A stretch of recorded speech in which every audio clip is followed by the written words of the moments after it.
गोंयांत राखीव व्याघ्र क्षेत्र जावपाक जाय म्हूण जायती मागणी जाता। कांय दिसां पयलीं सीईसी समिती गोंयांत येवन वाठाराची पळोवणी करून गेली। रिपोर्ट सुप्रीम कोर्टा मुखार दवरलो। रिपोर्टाक जाप दिवंक गोंय सरकाराक खंय आनी वेळ जाय।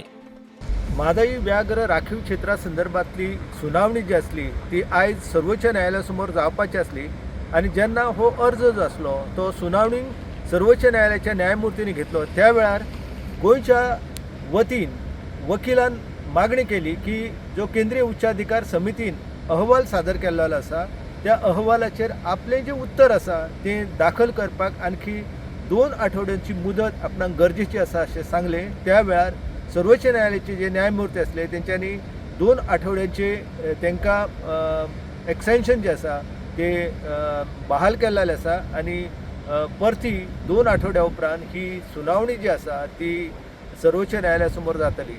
आता बरेच दीस जाल्ले आसा की गोंयान म्हादई जे अभयारण्य आसा आणि त्याचो वाठार जो आसा तो राखीव व्याघ्र क्षेत्र जावचे हेच्या खातीर जो विषय आसा तो सर्वोच्च न्यायालयासमोर सुनावणीक येवपाचो आसलो, पूण जायते फावटी हो अर्ज जो आसा तो वेगवेगळ्या कारणां खातीर फुडें वचत आसा। सद्या म्हादई वाठार जो आसा त्या वाठारांत वाघाचे जे अस्तित्व आसा हे परते परते स्पश्ट जावपाक लागलेले आसा। पाळीव जनावरांचेर वाघ जो आसा तो हल्लो करीत आसा। खरें म्हणजे ह्या वाघाचे संवर्धन आनी संरक्षण करपाच्या नदरेंतल्यान गोंय सरकारान जी पावलां गरजेची आसा ती घेवपाक जाय।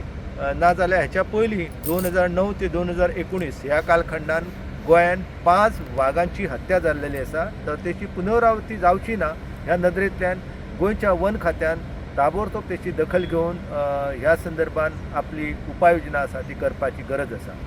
प्रुडंटा खातीर महेश घाडी।